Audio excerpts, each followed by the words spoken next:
16 years ago, I had a daughter. We called her Natasha Anzazi. But Natasha went to be the Lord when she was 3 months. To date, I have never known what happened to my daughter because when I gave birth to my daughter, my mom did take her away because I was doing secretary. I had exams, Pitman examinations.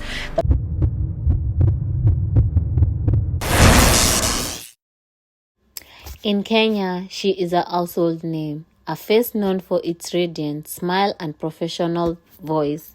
But behind the camera and the press conference, behind the title of State House spokesperson, lies a story of unimaginable pain and profound resilience. A story of a young girl whose life took a sharp turn before she could even legally drink.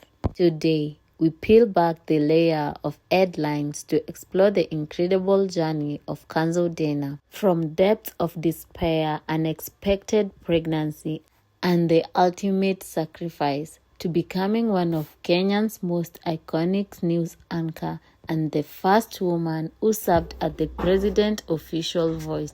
This is the story of her life, her pain, and her power. Beatrice Kanze Dena was born in 1980s in Kwale County. Her childhood was nothing but stable. Her father left when she was just 4 years old, leaving her mother to raise 6 children alone.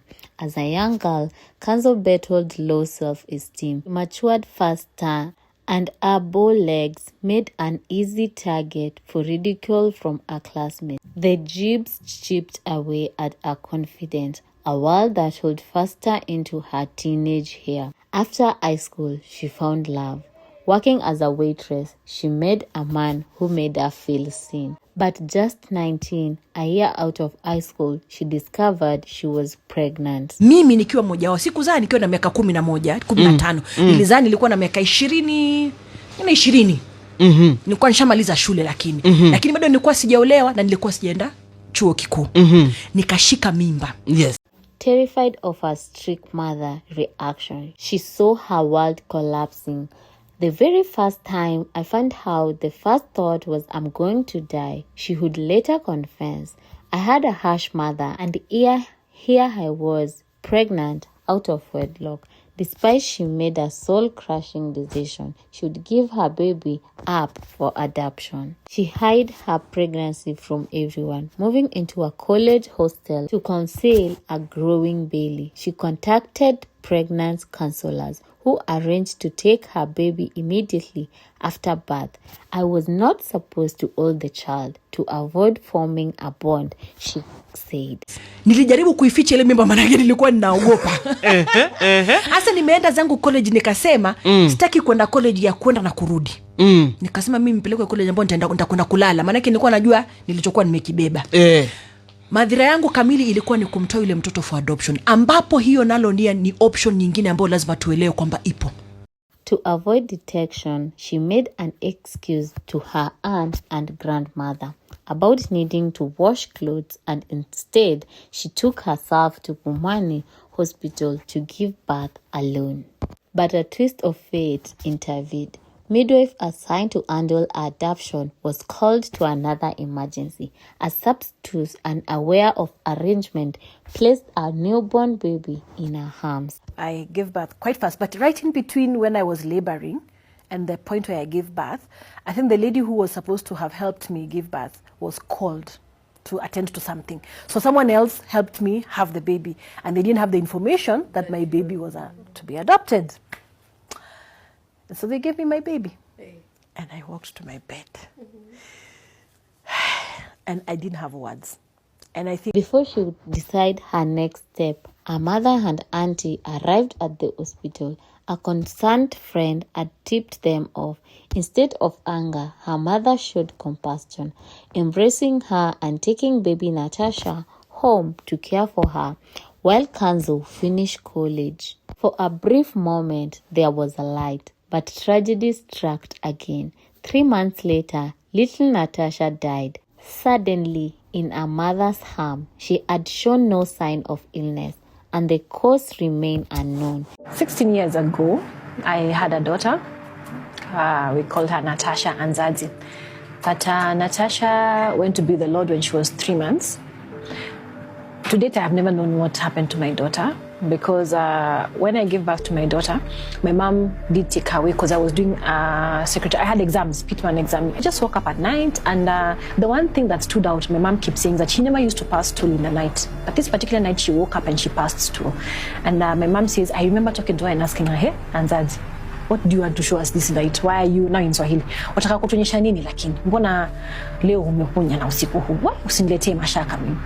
And you know how you talk to a child just generally. So she went, when she came back, she was seeing like, normally, you know, when she has her napkin, she had her napkin removed, she would be all jiggly and everything, but she was just still. So my mother was like, hey, what's wrong with this? What's wrong with the baby? So she was like, maybe she's fallen back to sleep. But kumshika anamfeel, hana life, hana nguvu. So she panicked. So she lifted up the baby and she was, Anzazi, Anzazi, Anzazi. And so it's like, according to her, she says, it's like the baby came back to life. You know, I can't tell because I wasn't there. And then she just smiled at my mom, and then now she passed out. And that's how she died. It was beyond measured. Blaming herself, Kanze went into a deep suicidal depression. She tried to suffocate herself. Wounded but still fighting, she enrolled in diploma in mass communication. It was an internship at Kenya Broadcast Corporation, KBC, that brought back a dying flame. Her talent was undeniable. Starting on radio, she soon anchored the prime time news on KBC TV. For 6 years, she honed her craft, building her reputation for a masterful Swahili and captivating presence. But more pain was in the horizon. While pregnant with her second child, she experienced a miscarriage scene. At 3 months, she was told she had lost the baby, and she dropped out of college in her grief, only to discover at 7 months that she was still pregnant shortly after giving birth to her son. Her mother was diagnosed with terminal colon cancer, passing away shortly after. At her lowest, she attempted suicide a second time, slitting her wrist. It was the cry of a newborn son from the next room that pulled her back from the brink. She found comfort in Nairobi Baptist Church, where faith and counseling began healing her sheltered soul. When the opportunity came to move to Citizen TV, she took it. At Citizen TV, paired with legendary Roro Hassan, she co-hosted the Nipashe Weekend News. Her elegant smile and unbeatable talent made her beloved icon in millions of Kenyans' homes, but success was a mask. In June 2018, her career took a permanent leap. President Uhuru Kenyatta appointed her as Deputy State House spokesperson.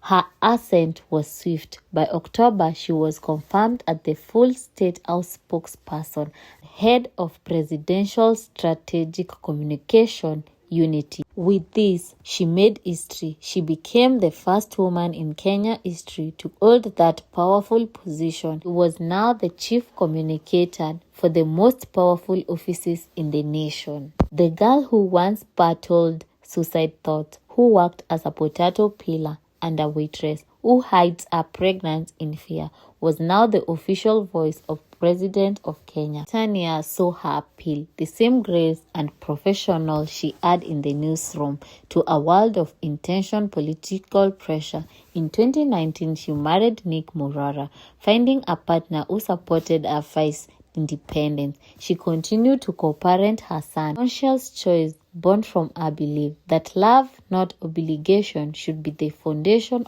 of the family. Kanze Dena journey is more than a career highlight reel. It is a powerful testimony to human endurance. It's a story of turning profound pain into a platform of transforming fear into fearless leadership. From a young mother who wanted to give up her baby to the voice of a nation, Kanze Dena reminds us that our deepest scars do not define our destination. Kanze Dena's story continues to resonate as a beacon of hope, proving that no matter how overwhelming the darkness, a new dawn is always possible. It's Jackie Trends Kenya, where stories come to life. Don't forget to like, share, and subscribe. See you in the next one. Thank you for watching.